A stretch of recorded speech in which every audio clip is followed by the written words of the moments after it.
แต่นั้นตัวเก่ามันนั้นไปมันได้บรรลุเนาะมันเก่าแก่แล้วเป็นทำได้นานมันเก่าแก่แล้ว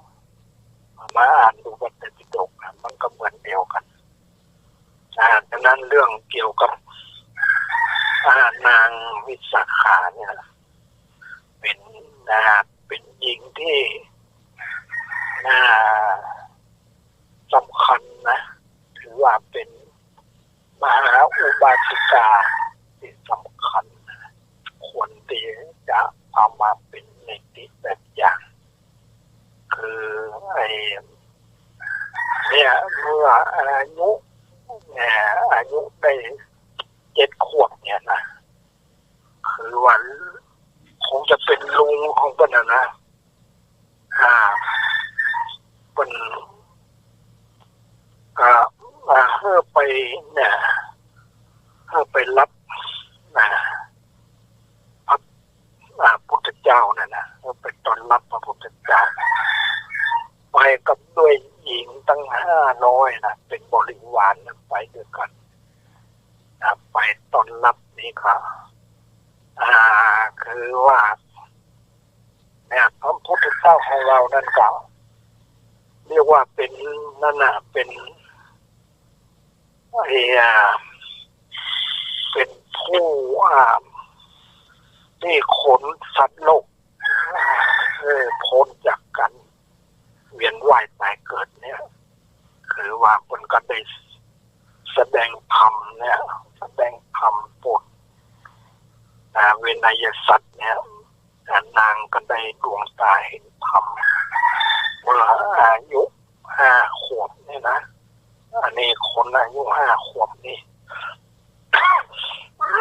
จะเข้าใจธรรมนะหรือไม่นี่นะแต่มันนี่ปกวาดได้ดวงตาเห็นธรรมนะดวงตาเห็นธรรมนั่นก็คือต้องเข้าใจในเกี่ยวกับตัวของตัวเองเนี่ยนะในแนวว่าเป็นอย่างไรในตัวของตัวเองนะครับก็คือตรงเนี้ยละซึ่งสักกายทิฏฐิละวิจิกิจฉาละศีลปัตตปมาสเนี่ยอันนี้สังโยชน์สิ่งที่ผูกสัตว์ไว้ตึงสัตว์ไว้บางได้พ้นทุกข์เนี่ย4 ข้อเนี่ยเรียกว่า3 ข้อเนี่ย3 ข้อเบื้องต้นเนี่ยถ้าพูดได้ละได้เนี่ยก็จะไปแต่ความพ้นทุกข์บอกไปในทางอบายภูมิแล้วเนี่ยอบายภูมิเนี่ยก็เป็นภูมิที่แบบเจริญนั่นแหละเอาจะหันได้เนี่ยเหตุการณ์ต่างๆที่มันเกิดขึ้นในโลกปัจจุบันเนี่ยทำร้ายซึ่งกันและกันเบียดเบียนซึ่งกันและกันก็เพราะว่าจะได้นะเพราะว่าเราเนี่ยเพราะคนเรานั้นมันไม่ได้เข้าใจในตัวของตัวเองนะซึ่งละเสียซึ่งสิ่งที่ผูกมัดตัวเองข้อเรียกว่ามันเนี่ยข้อที่ว่าสักกายทิฏฐิเนี่ยนะคือความเห็นว่าเป็นตัวตนนะแต่จะละได้ก็ด้วยความที่ว่าผู้ที่ได้บำเพ็ญบารมีมาสร้างบารมีมาก็คือแต่ว่าแล้วก็คือว่าลดความเห็นแก่ตัวนั่นแหละนะลดความเห็นแก่ตัวเป็นผู้ที่บ่เห็นแก่ตัวจึงจะเข้าใจเรื่องสักกายทิฏฐิคือว่าเห็นว่ามันเป็นตัวเราของเราเสียได้นี่อันนี้ถ้าเราเนี่ยเราพิจารณาดูนี่นะอันนี้ตามนั้นตามสติปัฏฐานแล้วก็จะต้องเจริญสติเจริญสติคือ มีการพิจารณาในร่างกายของเราเนี่ยอิริยาบถใหญ่นะก็คือการยืนก็มีสติรู้ว่าเรายืนเดินว่าเราจะเดินก็มีสติรู้ว่าเราเดินกำลังเดินเมื่อเดินแล้วเนี่ยเราจะนั่งเขามีสติว่าเราจะนั่งกำลังหรือว่ากำลังนั่งเนี่ยนี่แหละเรามีสติอยู่นี่อิริยาบถใหญ่อย่างนี้แหละเรามีสติทุกขณะแบบผู้ที่มีสติกำกับอย่างนี้ก็เรียกว่าจะต้องอาศัยคนที่ได้ฝึกฝนมาแล้วได้อบรมมาแล้วเนี่ยหรือว่าคือพิจารณาระหว่างพิจารณากายในกายของเราแต่มันเป็นอย่างไรในเขาอย่างเราพิจารณาเพลินๆแล้วมันการนั้นอยู่มันยังมาเข้าละเอียดเข้าไป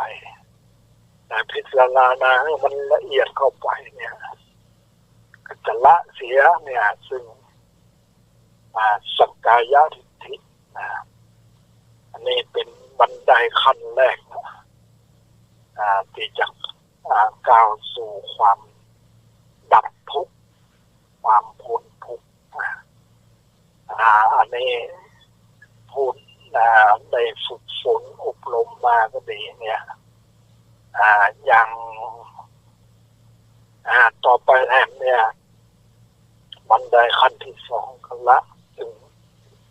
วิจิกิจฉาวิจิกิจฉาเนี่ย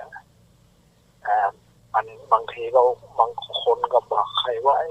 ยังคือวิจิกิจฉาแต่เป็นภาษาทางพระทางธรรมะปัญญาวิจิกิจฉาเนี่ยคือความลังเลสงสัยมันแน่ชัดลงไปอันนี้เรียกว่าวิจิกิจฉาถ้าผู้ฝึกฝนเจริญสติปัฏฐานเนี่ยพิจารณาเวทนาเนี่ยพิจารณากายแล้วก็พิจารณาเวทนากายกับเวทนามันก็นั่นอยู่เพื่อพิจารณาว่ามันบัจเจกตัวเราของเรามีการเกิดขึ้นแล้วก็จะแปรไปเนี่ยอันนี้เราต้องมาลำลึกอยู่นะเรื่องเนี้ยนะเรื่องเขาจะละซึ่งวิจิกิจฉาเนี่ยนะความลังเลความมันแน่ชัดลงไปเนี่ยบางทีเนี่ยเรื่องความเจ็บไข้ได้ป่วยต่างๆนะบางทีก็เป็นนั่นเป็นนี่แต่เราจะต้องโค้นสมุฏฐานมันมาจากที่ไหนถ้าเราเจริญสติแล้วก็จะน้อมเฉาคิดว่าคงจะละได้นะเจริญสติใจโยนิโสมนสิการพิจารณาโดยแยกคายต่างๆแต่เราก็บางทีเราก็หันเหตุการณ์ต่างๆทำไมถึงต้องเป็นอย่างนั้นทำไมจึงเกิดอย่างนั้นอันนี้ก็เพราะว่ามันเนี่ยเพราะว่าเรายังมาเข้าใจในการพิจารณาโดยละเอียดแล้วมันก็ต้องเป็นไปตามเหตุปัจจัยของมันมันเขาก็บรรลุนะบรรลุว่ามันอย่างคนนั้นมันไปทำมาอย่างเมื่ออยู่ที่นั่นดีๆมันก็มันได้ทำมาอย่างนะมันได้ทำผิดมาอย่างนะแต่ว่ามันไปทำที่หนึ่งบาง ทีจะเป็นอดีตการได้ทำอย่างนั้นอย่างนี้เนี่ยนะแล้วมันก็จึงนั่นเนี่ยมันจึงเขาบอกว่าคนนั้นมันทำไมถึงเป็นอย่างนั้นอันนี้เรียกว่ามันเพราะว่าวิจิกิจฉาความมันแน่ชัดลงไปด้วยเหตุด้วยผลถ้าหากว่าเราพิจารณาโดยละเอียดแล้วมันก็ต้องทุกสิ่งทุกอย่างเนี่ยมันต้องมีเหตุมีเหตุเป็นปัจจัยนะมีผลคือผลนะก็คือเหตุแล้วก็ผลเป็นที่รับในเหตุกับผลเนี่ยมันต้องกันอันนี้กันบุคคลดังนั้นอันนี้เรื่องต่างๆเนี่ยเราจะต้องเอามาพิจารณาเรื่องความสงสัยเนี่ยอย่างอันนี้นะเมื่อแล้วนี่ก็เคยได้พูดว่าอันนี้นะต้นก็จะถามเนี่ยนะเหมือนว่าพระพุทธเจ้าเนี่ยควรจะถามเนี่ยเรื่องเกี่ยวกับเนี่ยบุคคลเนี่ยทำไมถึงต้องเรียกว่า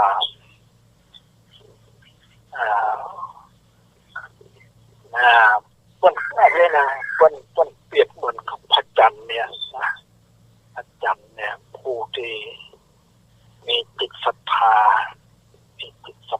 แล้วก็ศรัทธานี่คือความเชื่อความเลื่อมใสเนี่ย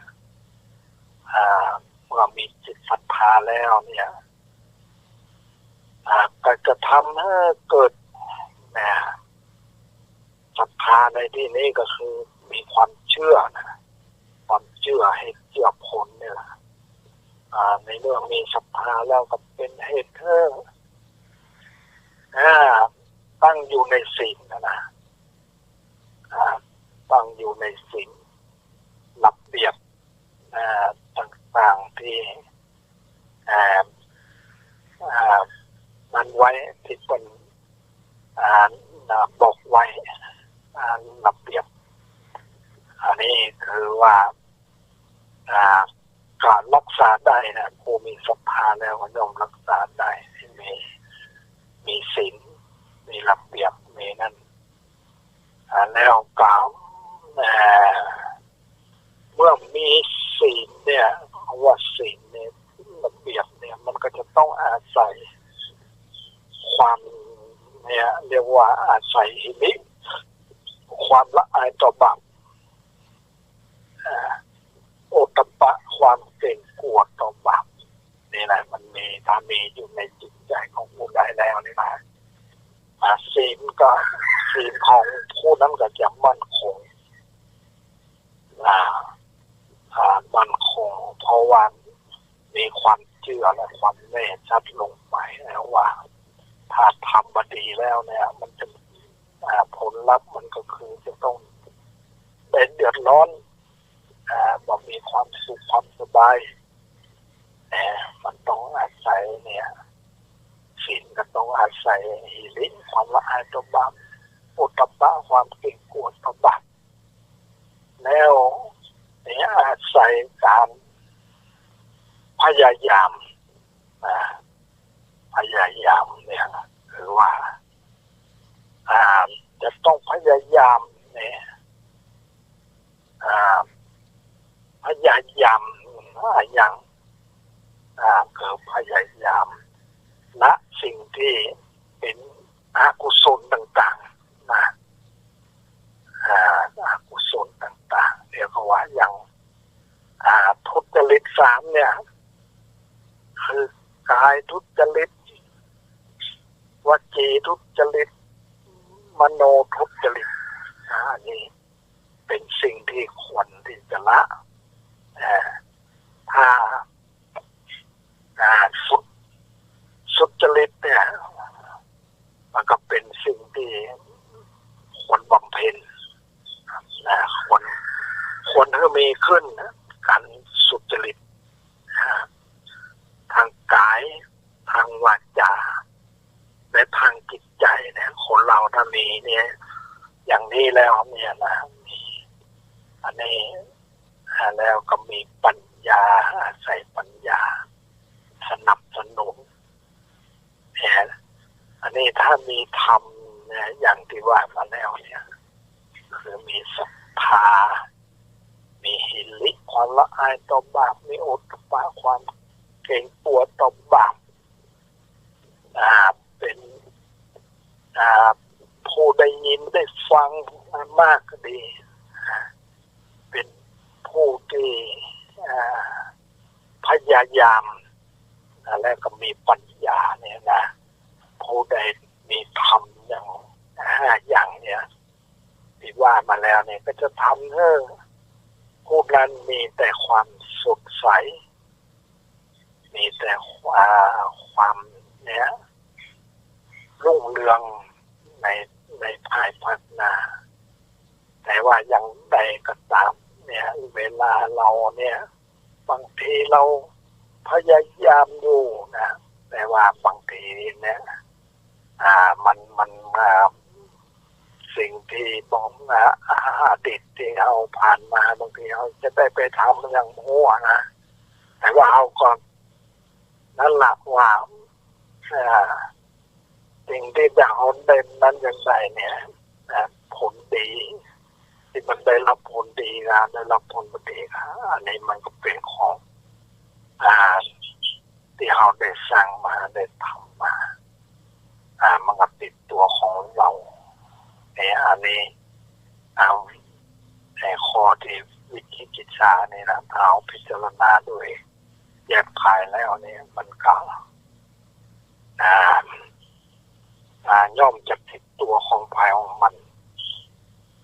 ในเรื่องนี้นะ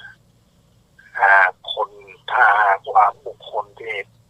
เป็นได้ดวงตาเห็นธรรมมันจะมามีความสงสัยเลยแน่ชัดลงไปเลยเนี่ยพระพุทธเจ้าเป็นสอนอย่างนั้นแล้วเป็นให้ทำอย่างนั้นเนี่ยเราเขาเนี่ยมีศรัทธามีศีลมีฤทธิ์ความละอายต่อบาปไม่โอตตัปปะความเกรงกลัวต่างๆนะครับเป็นผู้ที่มีความพยายามแล้วก็อาศัยปัญญาสนับสนุนอันนี้เรียกว่าก็จะมีในความสดใสเหมือนพระจันทร์ข้างคืนว่าผู้บ่มีศรัทธานี่แหละบ่มีศรัทธาเนี่ยเมื่อบ่มีศรัทธาเนี่ยมันก็บอกให้ตั้งอยู่ในศีลมันก็มันมาคำนึงถึงศีลนี่มีศรัทธาแล้วจะต้องมีศีลมีความละอายต่อบาปโอตตัปปะความเกรงกลัวต่อบาปนี่นะมันอยู่เนี่ยผู้ที่ในดวงตาเห็นธรรมเนี่ยจะต้องนั่นอยู่อย่างนี้นะต้องพิจารณาในใจอยู่อย่างนี้ละซึ่งสังโยชน์สิ่งที่ถูกสัตว์ไว้ดึงสัตว์ไว้บ่ให้ได้พ้นทุกข์นะบ่ให้ได้ดับทุกข์แต่ถ้าเอามาสงสัยแล้วเนี่ยมันก็ดับทุกข์ได้นะถึงแม้ยังจะเกิดขึ้นเขาก็คิดว่าบางทีเขาก็ว่ามันอาจจะได้ทำนั่นไว้นะทำกรรมมาดีไว้เนี่ยแล้วมันจึงมาตอบสนองเอาเนี่ยอันนี้แต่ว่าบางทีก็ถ้าเราทำดีไว้มันก็ผลดีๆมันก็จะต้องตอบสนองเราเนี่ยอันนี้ความแน่ชัดลงไปเรื่องวิจิกิจฉามันลังเลเลยนะมันแน่ชัดลงไปแล้วกับ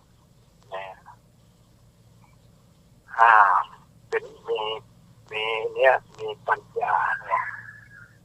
ก็จะทำให้เรานั้น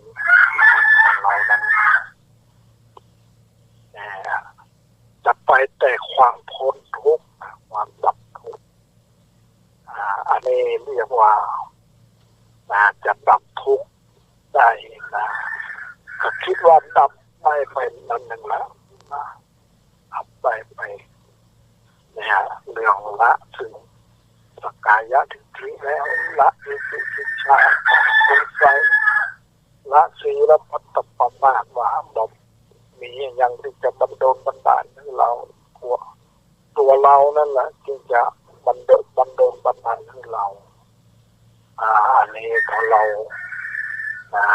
พิจารณาโดยแยบคายแล้วเราก็จะหันตามความเป็นจริงของร่างกายของเราอันนี้แล้วอันนี้เรื่องตะกี้มาอ่านละเอาเรื่องนางวิสาขาเนี่ยนางวิสาขาเนี่ยก็เป็นเพื่อนว่าเป็นมหาอุบาสิกาที่มีความสำคัญเนี่ยอายุ5 ขวบไปตอนรับกับหญิงที่เป็นบริวารเนี่ย500ได้ฟังธรรมของพระพุทธเจ้าแล้วก็ได้ดวงตาเห็นธรรมทั้งหมดเลยนางวิสาขาได้เก่งถึง500ได้ดวงตาเห็นธรรมอันนี้คือว่ามันก็บอกไปในอบายภูมิแล้วหรือนรกเปรตสัตว์อสุรกายสัตว์ดิลสาร4 อย่างเนี่ยแปลว่าเป็นอบายภูมิแล้วนั้นภูมิที่ทัดขึ้นมากับมนุษย์ภูมิทัดขึ้นมาดังก็เป็นเทวตาภูมิมันเป็นขั้นไปแต่เราเนี่ยจะอยู่ขั้นไหนแต่เราเนี่ยคือว่าถ้าเราบัดไปทำบาปทำกรรมมาอย่างเนี่ยเราก็มาต้องได้รับผลอย่างที่เป็นบาปเป็นอกุศลนั่นเองจะต้องเอามาพิจารณาเรื่องนี้เนี่ยเรื่องนี้ความเป็นมาของนางวิสาขาเนี่ยควรว่าเป็นหญิงที่มีบุญหญิงที่มีบุญได้สร้างสมบุญมาแล้วเมื่อเป็นเด็กๆเนี่ยว่าไปต้นรับพระศาสนาบางเดี๋ยวอันนี้เป็นขัตติสุทธีใช่เงินนางวิสาขาไปรับพระศาสนาในท่านเหล่านั้นเป็นขัตติสุทธีนี้ได้ทราบความที่พระทศพลเสด็จถึงนครของตนได้เรียกเด็กหญิงวิสาขาลูกสาวท่านนันไฟเศรษฐีผู้เป็นบุตรมาบอกว่าแม่น้ำแม่หนูเป็นมงคลทั้งแก่เจ้าทั้งเป็นเราเนี่ยนะแม่หนูกับพวกเด็กหญิงบริวารของเจ้า500จงเข้ ขึ้นรถ500 คันแวดล้อมมาด้วยภาษี500 คนไปทำการต้อนรับพระพุทธทศพลนางรับว่า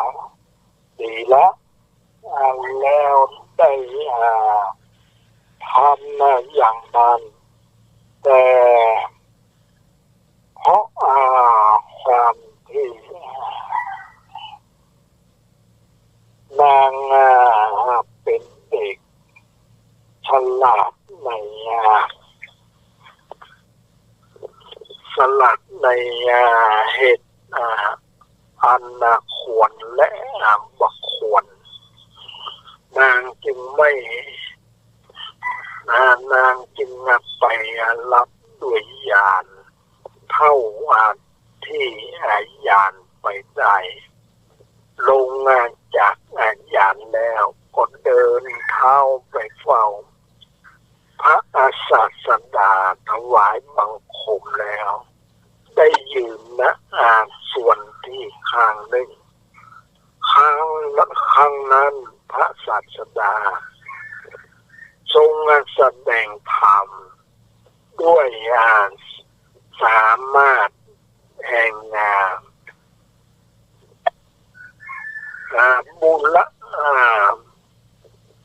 รพจัญญาของนางในเวลาจบเทศนา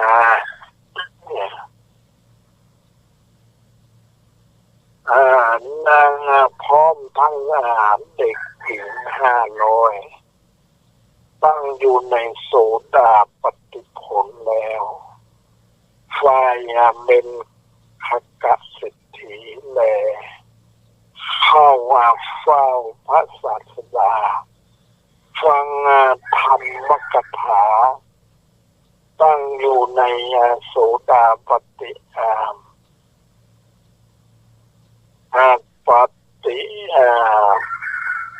โสดาปัตติผลแล้วจึงนิมนต์เพื่อเสวยอาหารเช้าในวันรุ่งคืนอังคาภิกษุสงฆ์มีพระพุทธเจ้าเป็นประมุขด้วยขาธานิยะโภชนียะอนาปณิที่เรือนนาของตนได้ถวายมหาทานโดยอุบายนี้แลตลอดเกินเดือน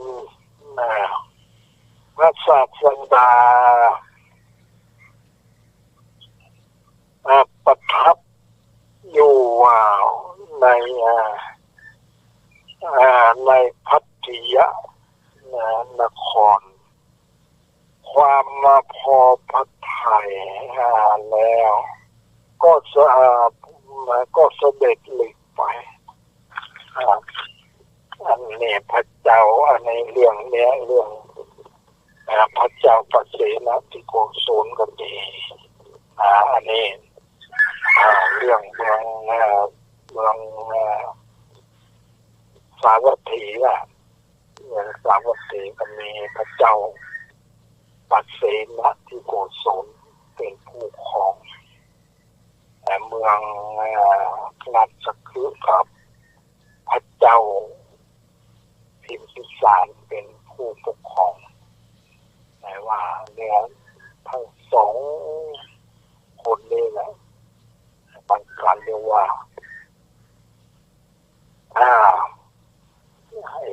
ชื่อว่ามันเป็นกับมีความมีศรัทธามีแล้วกับผู้เศรษฐีพวกเป็นคนมีบุญอยากจะได้เอาเศรษฐีไปอยู่เมืองสาวัตถีเนี่ย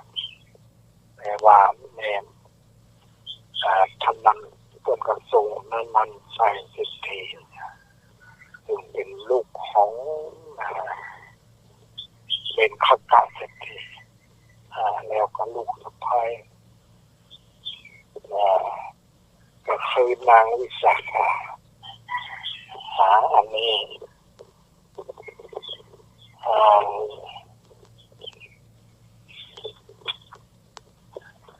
แล้วพระองค์เสด็จไปในพระนครนั้นแล้วพระเจ้าพิมพิสารมีพระราชปฏิสัมพันธ์แล้วทูลถามว่าพระองค์เสด็จมาในเสด็จมาเพราะเหตุใดจึงตรัสว่าหม่อมฉันขอหม่อมฉันมาด้วยประสงค์ว่าคนมีโภคะนับประทวนเนี่ยมีบุญมากตั้ง5 คนอยู่ในแคว้นของพระองค์อันนี้คืออยู่ในแคว้นของพระเจ้าพระเจ้าพิมพิสารแล้วหม่อมฉันก็จะพาเอาคนหนึ่งจาก5 คนนั้นไปขอพระองค์จงประทาน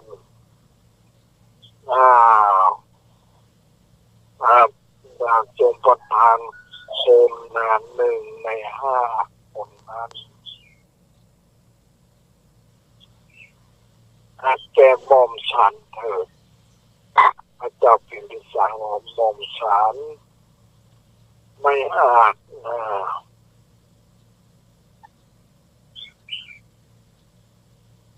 หม่อมฉันไม่อาจตระกูลใหญ่ๆยึดปุดปล่อย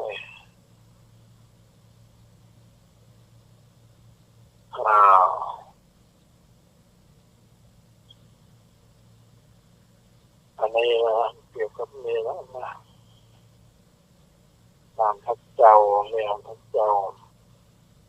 โกศลเนี่ยตัดเนี่ยคือว่าต้นอยากจะได้เนี่ยคนที่มั่งมีไปอยู่เมืองสาวัตถีการเนี่ย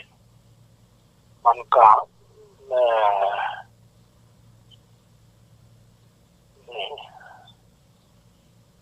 คือท่านนั้นใช้สิทธินะเมื่อพระองค์ทรงไปข้าพเจ้าก็จับไปนี่นะถนนชัยสิทธินะเป็นพ่อของนางวิสาขาพระเจ้าพิมพิสารว่าถ้าเช่นนั้นเธอจงทำการเตรียมไปเถิดพ่อเศรษฐีนั้นได้ทำกิจจำเป็นที่ควรทำของงานตนแล้วฝ่ายพระราชาทำสักการะใหญ่แก่เขาทรงพระเจ้าประเสนทิโกศลไปด้วยพระดำรัสว่าขอพระองค์จงพาเศรษฐีนี้ไปเถิด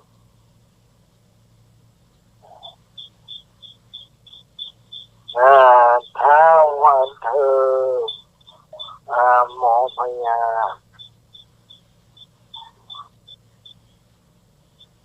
อะไรนั้นแน่นอนตั้งงานแต่เสด็จไปโดยประกันเสด็จไปโดยการประทับแรมราตรี1 คืนในที่ทั้งปวงบรรลุถึงศาลาอันนาภาสุข งงานนึ่งแล้วก็ทรงหยุดพัก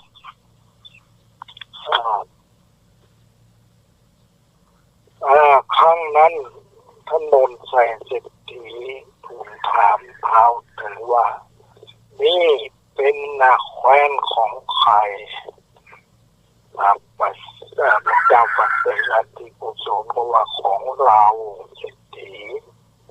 อนันต์ชัยเศรษฐีหรือว่าธนันชัยเศรษฐีเมืองสาวัตถีแต่นี้ไปไกลเท่าไหร่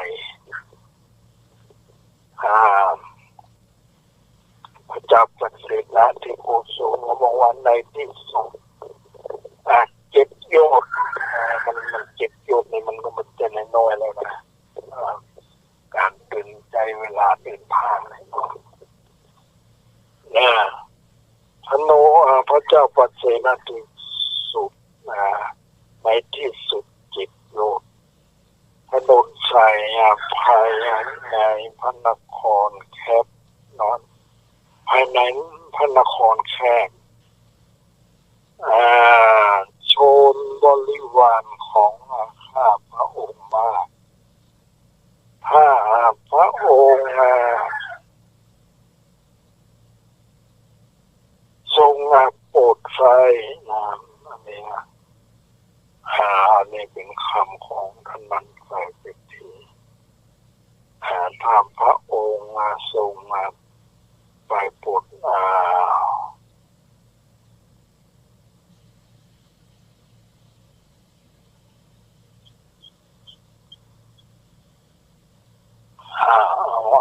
บางทีมันอาจจะง่วงเลยนะเพราะว่ามันนอนอย่างวันนี้มันง่วงเลยอันนี้แล้วกับเนี่ยเรื่องนางสาขาเนี่ยตะกี้ว่า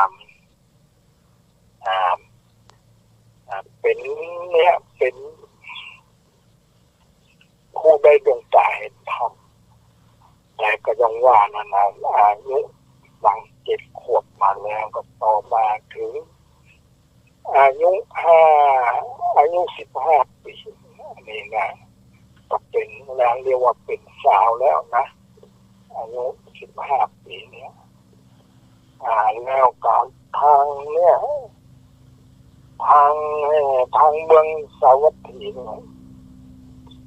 ทางเมืองสาวัตถีเนี่ย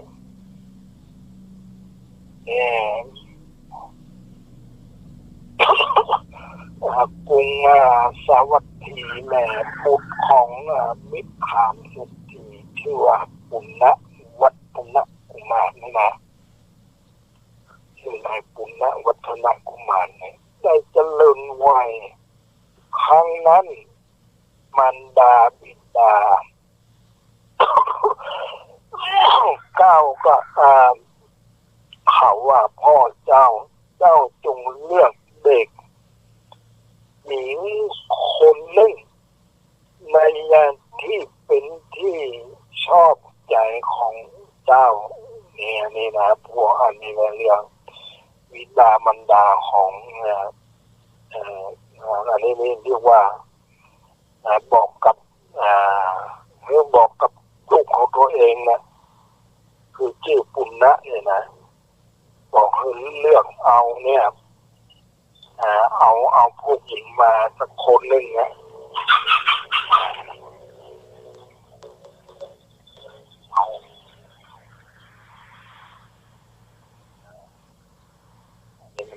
มีเครื่องบินนะมันบินแทรกอยู่เนาะเอาผู้หญิงมาเป็นเนี่ยมาอยู่เป็นเพื่อนเนี่ยเป็นเนี่ยมาเป็นภรรยาเนี่ยนี่เรียกว่าบอกเธอกับลูกนะคือลูกของเนี่ยมิคันเนี่ยมิคันเศรษฐีเนี่ยชื่อปุณณะเนี่ยแต่ว่านายปุณณะกับคนกับปฏิเสธว่าเราเนี่ยเป็นกิจด้วยกิริยาเห็นปันนี้ของผมไม่มีนะเนี่ย มันเพราะไอ้เนี่ยใครนายปุณณะนี่คนเราคนบอกเขาอยากได้นะในเมื่อเนี่ยพ่อแม่เราลงเนี่ยพ่อแม่กับว่าเราบ่มีบุตรเนี่ยบ่มีใครแกนสกุลของเรานะเนี่ยก็พยายามเนี่ยพูดจาอย่างในที่สุดเนี่ยนายปุณณะก็บอกว่าถ้าอย่างนั้นเนี่ยก็ไปเอาเนี่ยไปหาบุตรที่มีตระกูลที่ไม่มีมีตระกูลมีลักษณะที่เนี่ยเป็นว่าเบญจกัลยาณีนะไปงานไปหาเนี่ยอันนี้นายปุณณะนะเป็นเนื้อเล่าลมแต่นี่นั่นเองได้หรอเพราะว่าพ่อแม่เล่าลมนี่แต่จริงคนก็บอกมีความประสงค์อย่างนั้นอยู่นะแต่ว่าเมื่อนั้นเนี่ยมันถูกสิ่งแวดล้อมแล้วก็จำเป็นจะต้องทำตามที่พ่อแม่ได้บอกได้อย่างก็ให้คนไปเนี่ยแสวงหาเนี่ยหญิงที่มีลักษณะอยู่5 อย่างนะอันนี้5 อย่างนั่นคือเป็นอันได้แก่อย่างไอ้ปุณณะเขาบอกว่า1ผมงาม2เนื้องาม3กระดูกงาม4ผิวงาม5วัยงามก็อันยิงที่มีบุญมากเป็นเช่นกับนั่นนะเนี่ยนะ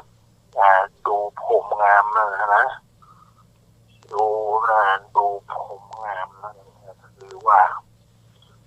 ผมนั่นนะมันจะมัดไว้แล้วก็เพราะว่าเหมือนหางนกยูงอะไรอย่างนี้นะแล้วอันนี้กับมีปลายงอนขึ้นตั้งอยู่นี่ชื่อว่าผมงามผิวงามนั่นก็ดูที่ริมฝีปากเหมือนกับโคนตำลึงสุกถึงพร้อมด้วยสีเรียบบอซีดสนิทดีนี่นะชื่อว่าเนื้องามฟันงามนั่นฟันขาวเรียบบาหางกันหางงดงามดุจระเบียบแห่งเพชรที่เขายกขึ้นตั้งไว้และดุจ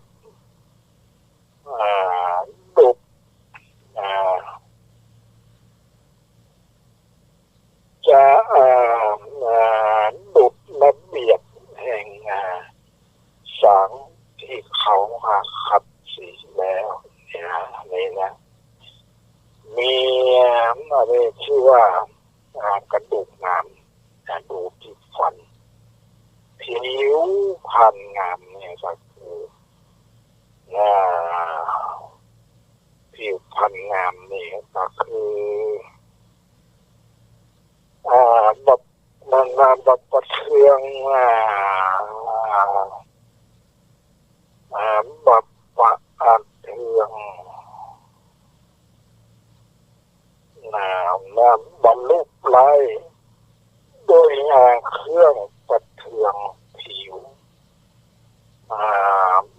เป็นต้นเลยก็ดำสนิท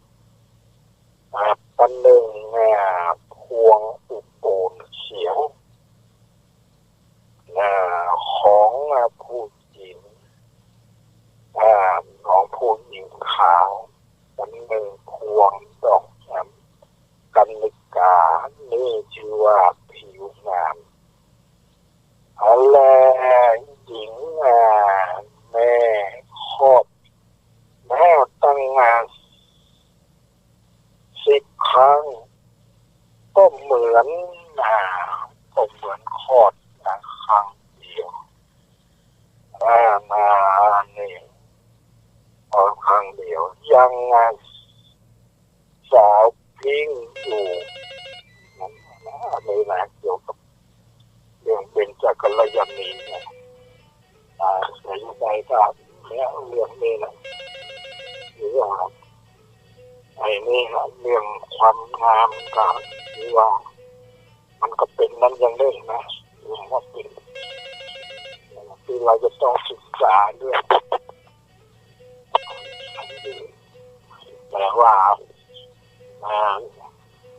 ไอ้เราไอ้งานนี้ในงามในนามของในนักธรรมอย่างที่เป็นกล่าวไว้ว่าทำให้งามสองอย่างหนึ่งเนี่ยโซลจะความเสนียมโซลจะความเสนียมขันติความอดทนนะความอดทนโซลจะความเสนียมนี่ทุกคนที่จะมีความงามต้องมีขันตินะคือว่าพอได้ถูก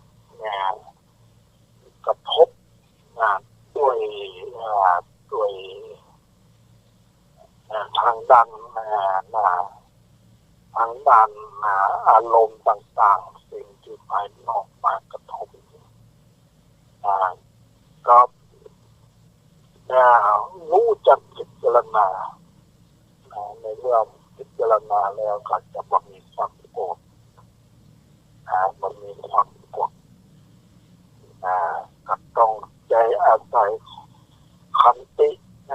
ความอดทน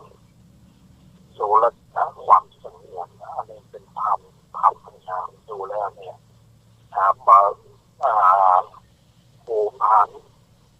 ขันแรกพอสิ่งอย่างที่มันมากระทบทั้งตาทั้งหูทั้งจมูกทั้งลิ้นทั้งกายแล้วก็บัดได้แสดงอาการโดยที่ขึ้นลงนั่นแหละนะ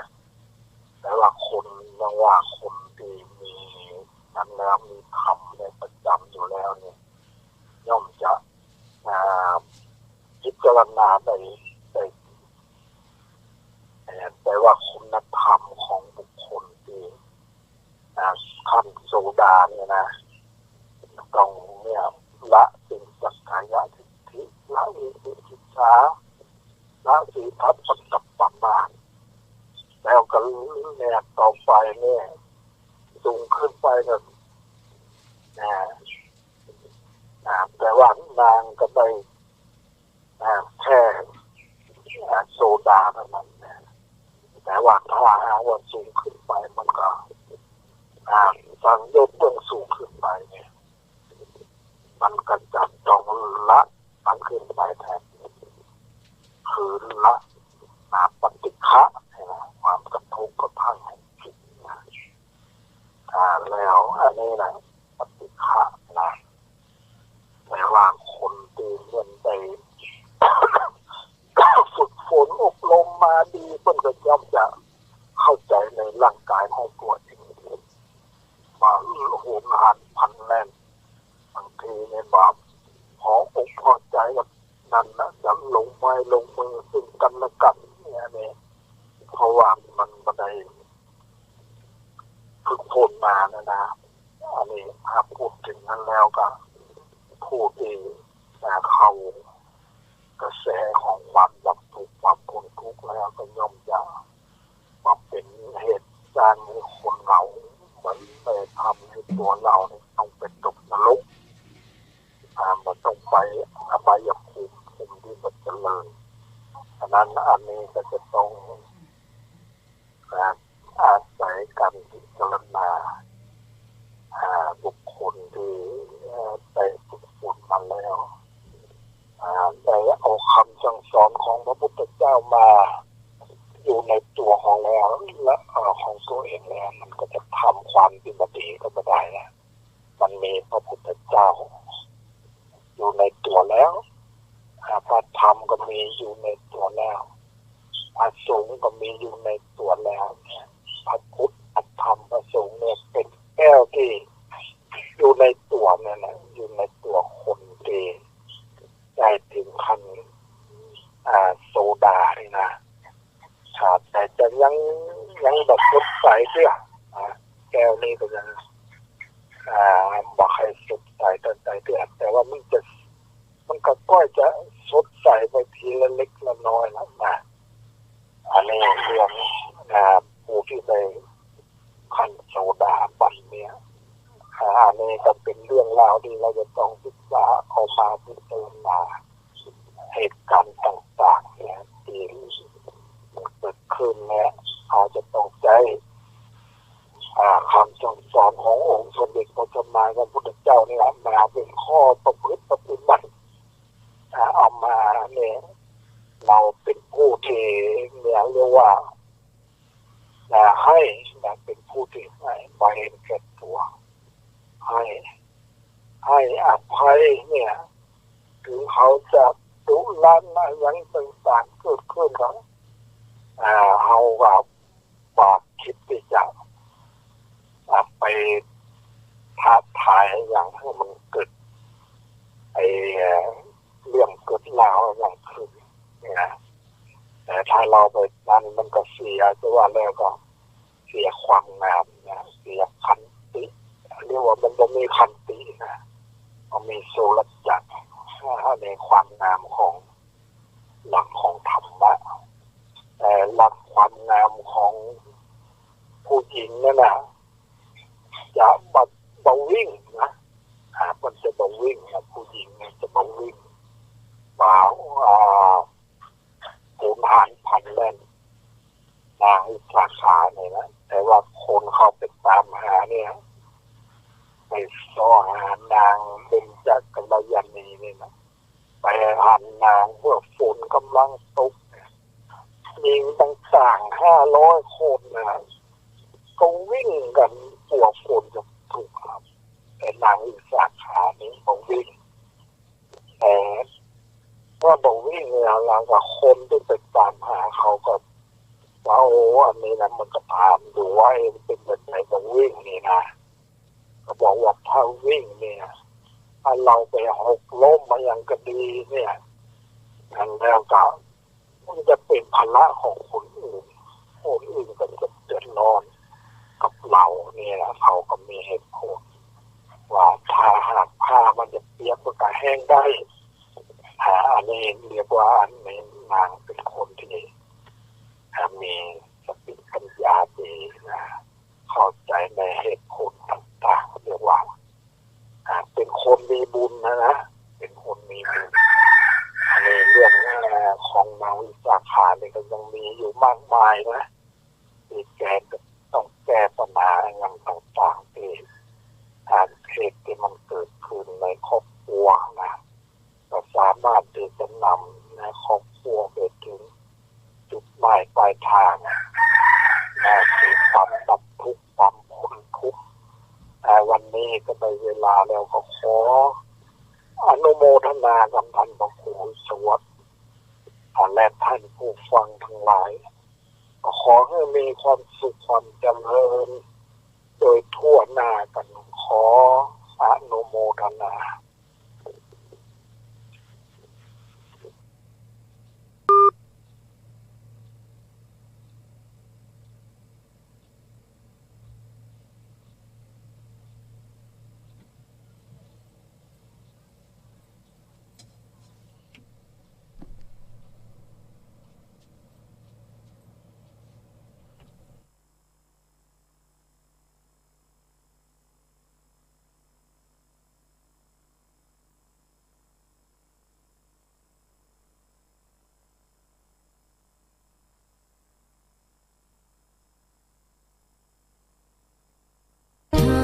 คุณพ่อ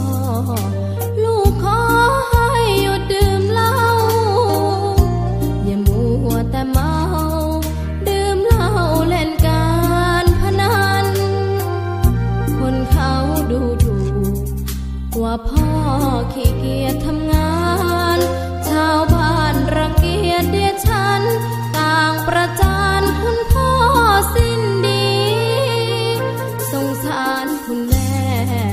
ลำบากแท้หาเงินมาให้ได้มาเท่าใดพ่อใช้จน